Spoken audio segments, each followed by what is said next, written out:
Hello viewers, welcome to Trendy Output YouTube channel. Today I am going to show you how to make milk powder chocolates. Okay, for milk powder chocolates, half cup of vanaspati, 2 tablespoons of milk powder and 2 tablespoons of sugar. Okay, now let's start. Take one bowl and add some water.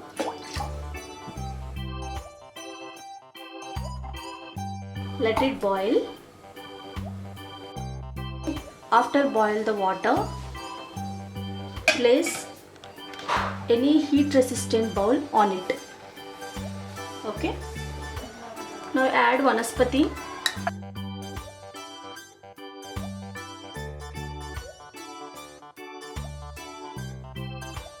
After that, add 2 tablespoons of sugar. Mix well. After that, add 2 tablespoons of milk powder.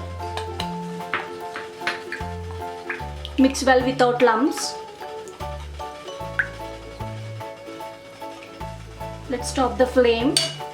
Now add our chocolate mix into silicone molds.